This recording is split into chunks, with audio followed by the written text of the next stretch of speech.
Hello everyone, मेरा नाम जानवी है और मैं एक सी ए फाइनल की स्टूडेंट हूँ। मैं I am preparing for the November 23 attempt. तो क्यों ना हम लोग साथ पढ़े और साथ में सीखे। इसीलिए मैं अभी पढ़ूंगी और मैं जितना समझी हूँ उतना मैं आप लोग को भी समझाने की कोशिश करूँगी। इट्स नॉट अबाउट कि मैं समझाने की कोशिश करूँगी, क्योंकि I am also student. So let's ये हम लोग का डुअल प्रोसेस होगा कि अ, हम लोग खुद पढ़ के खुद समझेंगे, लाइक दिस। सो ये मेरा पहला लेक्चर है। तो पहला सेशन है, like it's obviously study with me. So पहला सेशन है। हम लोग पहले स्टार्ट कर रहे हैं आज विथ रेरा। ओके, चलो चलते हैं। तो रेरा, जिसका फुल फॉर्म है real estate regulation and development act 2016। तो यहाँ पे इंट्रोडक्शन इंट्रोडक्शन उतना इम्पोर्टेंट नहीं है, आई डोंट तो नहीं पढ़ने से भी चला जाएगा। तो हम लोग सीधे इम्पोर्टेंट पॉइंट पे चलते हैं, जिसमें हम लोग का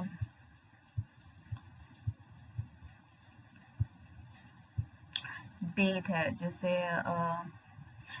डेट है real estate important dates and timelines. Okay, तो रियल एस्टेट रेरा का बिल, मतलब ऊपर में जो था वो ही शॉर्ट फॉर्म में यहाँ पे लिखा हुआ है, तो ये पढ़ने से हम लोग का हो जाएगा।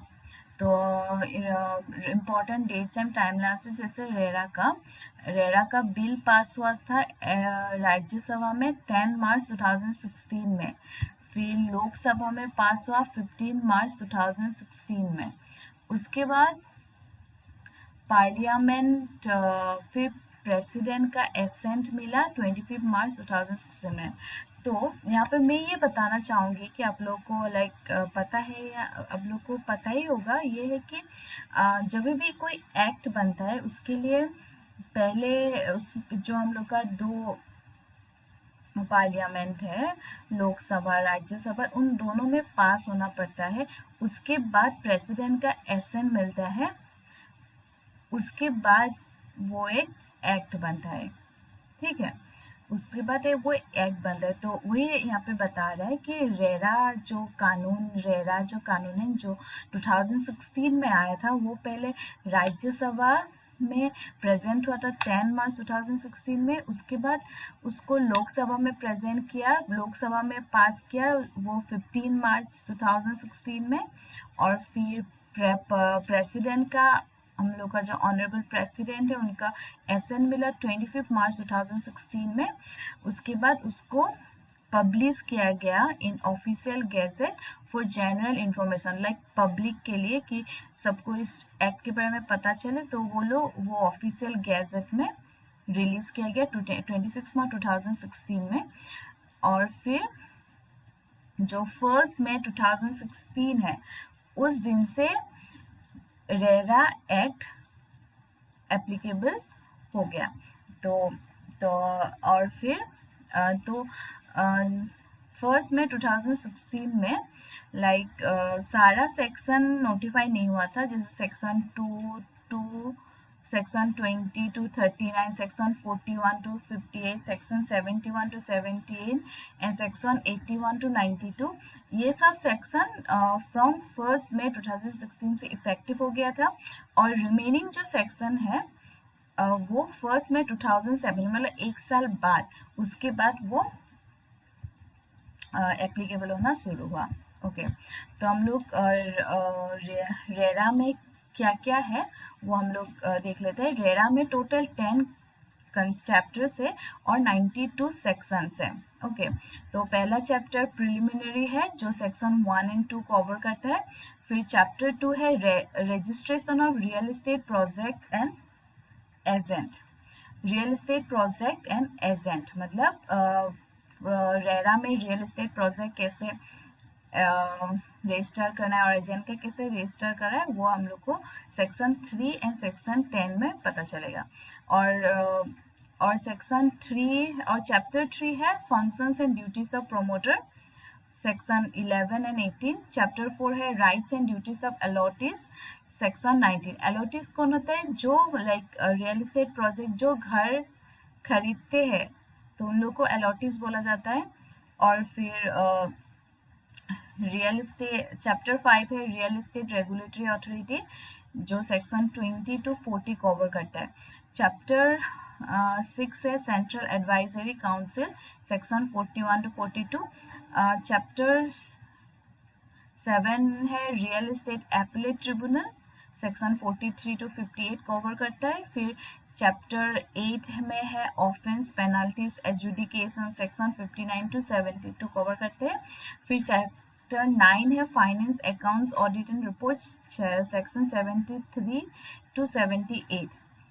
Chapter 10 miscellaneous, section 79 to 92 cover करते हैं। ठीक है, तो नेक्स्ट है हम लोग का object behind enactment of the act. ये जो एक्ट है, रेरा एक्ट है, उसको बनाने का क्या क्या ऑब्जेक्ट था, मतलब क्या इरादा था, मतलब क्यों इस एक्ट को बनाया गया। तो यहाँ पे लिखा हुआ है कि पहला जो कारण है कि इसलिए मतलब गवर्नमेंट को ऐसा लगा कि ये एक्ट लाना चाहिए, तो पहला कारण है to establish the real estate regulatory authority for regulation and promotion of the real estate sector, कि ताकि एक रियल एस्टेट रेगुलेटरी अथॉरिटी बनाए जो ये रियल एस्टेट सेक्टर है उसको रेगुलेट करना और प्रमोट करने के लिए बनाया गया है। और दूसरा है to ensure sale of plot, apartment building as the case may be, or sale of real estate project in an efficient and transparent manner। और आप रियल एस्टेट का जो प्रोजेक्ट है या कोई भी बिल्डिंग अपार्टमेंट हो या कोई भी बिल्डिंग या प्लॉट हो उसको लाइक अच्छे से अच्छी तरीके से फेयर एंड ट्रांसपेरेंट मैनर, मतलब कि साफ, ट्रांसपेरेंट मतलब क्या होता है कि साफ उस तरह से मतलब सेल कर सके कि कोई मतलब ऐसे इनोसेंट लोगों के साथ धोखाधड़ी ना हो जाए, इसीलिए इस एक्ट को बनाया गया है कि कोई किसी को धोखा ना दे सके। ठीक है, और नेक्स्ट है कि to protect the interest of consumer in the real estate sector, और कंज्यूमर का इंटरेस्ट प्रोटेक्ट कर सकते हैं।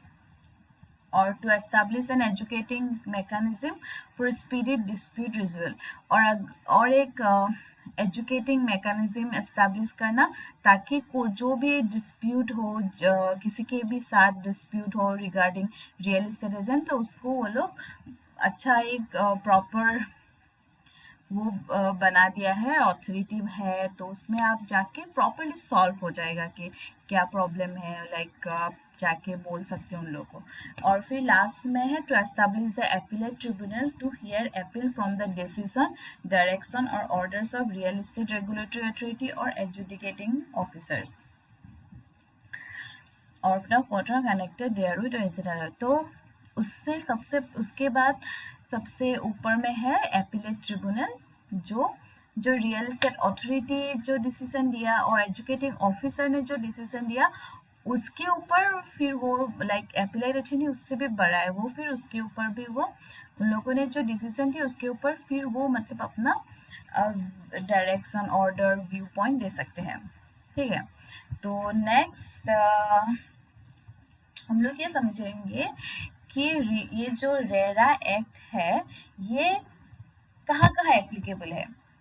तो the RERA act extend to the whole of India, like ये पूरा होल ऑफ इंडिया में ही ये एप्लीकेबल है। ओके, तो the prominent features of the real estate regulation and development act 2016 are as follows. RERA applies to real estate project promoters, allottees and real estate agent।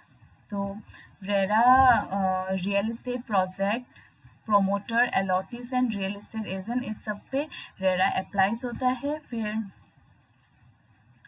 और जब ये RERA जो act आया था जिस दिन ये रेरा एक्ट आया, रेरा एक्ट कब आया था? 1 मई 2016 को रेरा का एक्ट इफेक्टिव हो गया था, एप्लीकेबल हो गया था।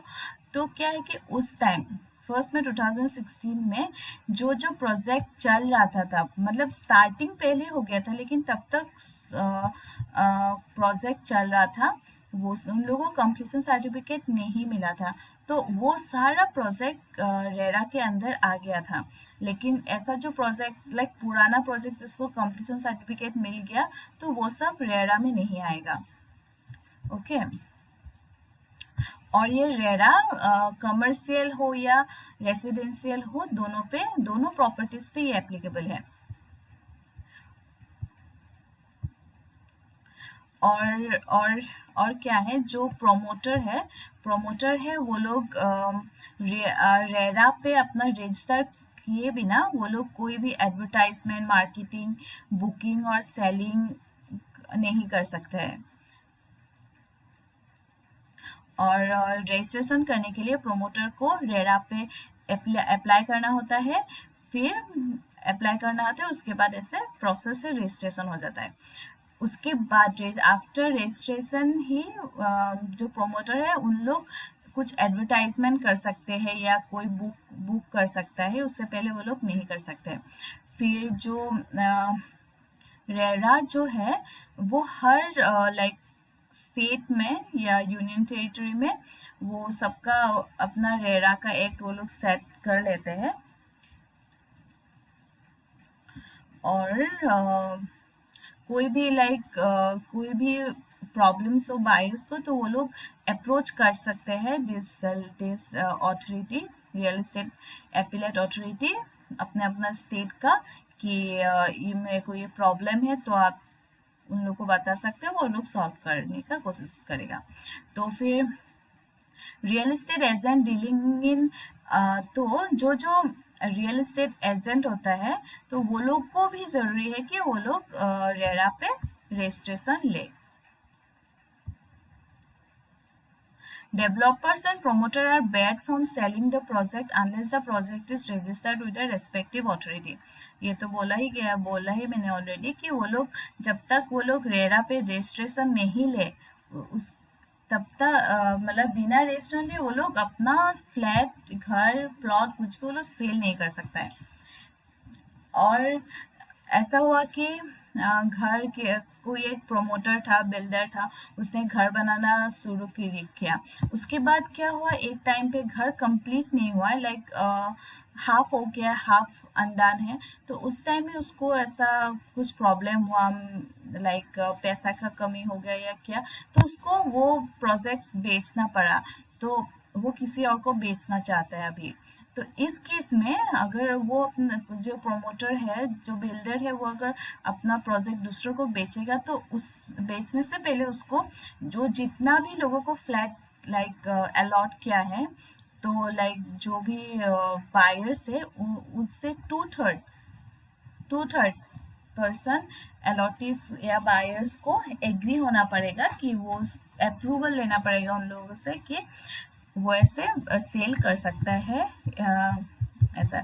और अगर कोई भी मतलब उन लोग का ऐसा है कि बिल्डर का, कि कोई भी उन लोगों ने जो जैसे घर टू बनाएगा सोचा था, उससे थोड़ा प्लान चेंज हो गया, तो भी उसको 2/3 ऑफ अलॉटीज और बायर से अप्रूवल लेना पड़ेगा। और बिल्डर जो होता है वो स्ट्रक्चरल डिफेक्ट के लिए 5 इयर्स तक वो लायबल होता है after from the date of possession of by the allottee. Or 70% of the realized from the allottees must be kept in a designated account in a scheduled bank to be used exclusively for the current project. तो जो 70%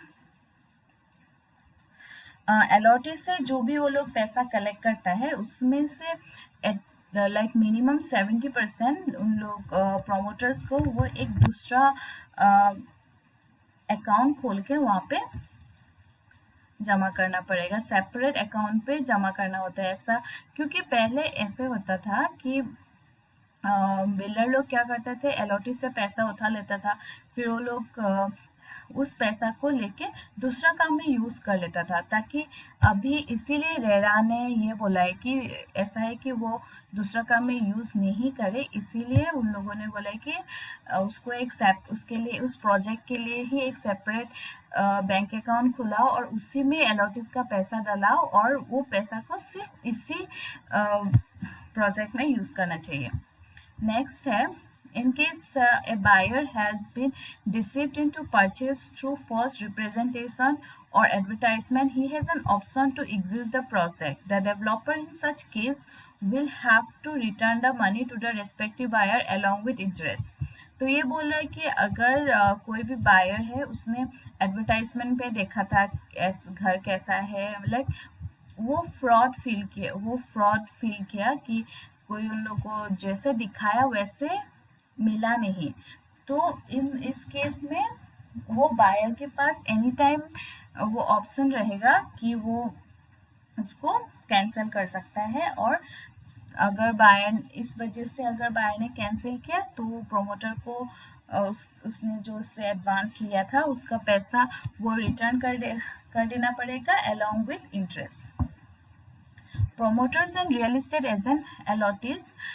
Promoters and real estate agent and allottees do not comply with orders of the authority or appellate tribunal face heavy penalty and or imprisonment. और जो भी real estate agent है, promoter है या allottees है, अगर किसी ने भी रियल इस्टेट एपिलेट ट्रिब्यूनल का ऑर्डर या रियल इस्टेट ऑथोरिटी का अगर बात नहीं माना तो उसके लिए उसको हैवी पेनल्टी या इम्प्रिजनमेंट भी हो सकता है।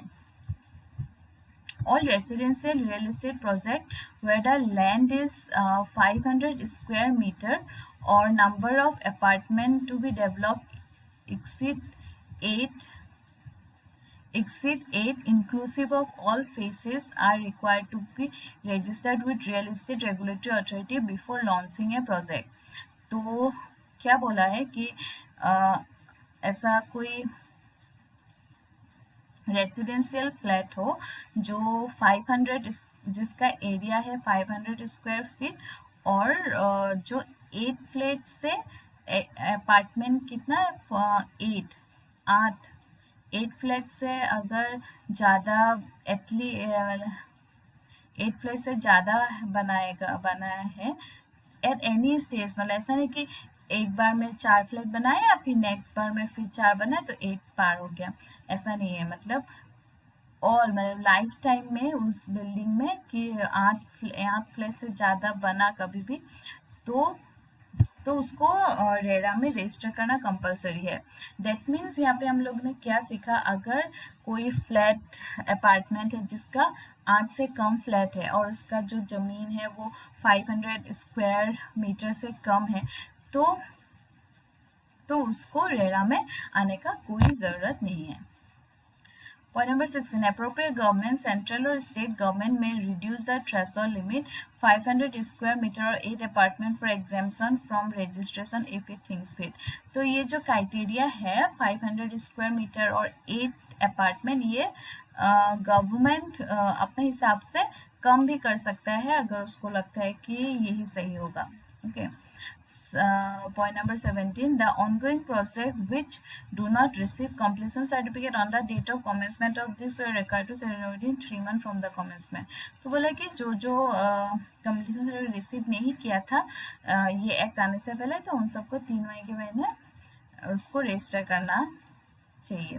ये अभी तो कुछ इम्पोर्टेंट नहीं है इस अभी। Then the 80 number, the registration of a real estate project must be either approve or rejected within a period of 30 days from the date of application by the authority.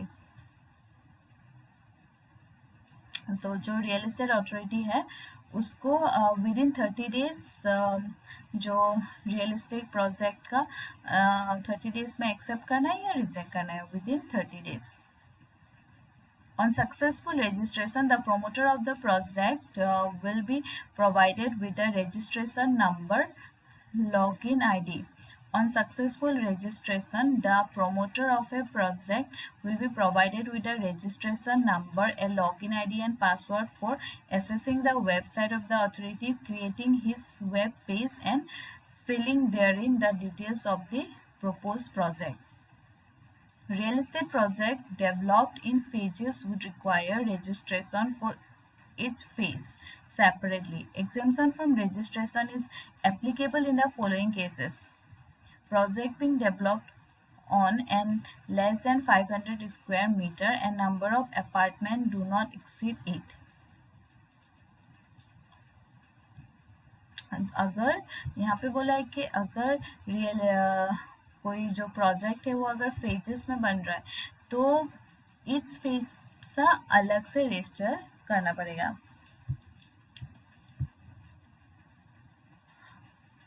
तो यहाँ पे है कि रजिस्ट्रेशन से एग्जाम्शन किन किन को है।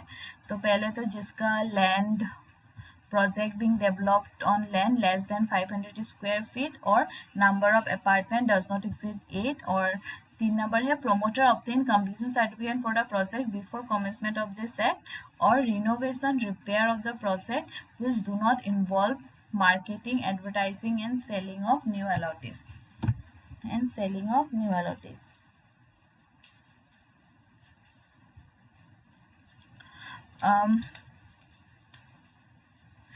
नेक्स्ट है every real estate agent required to be registered with the authority to facilitate the sale और purchase on behalf of any person of any plot, apartment or building of the registered real estate project.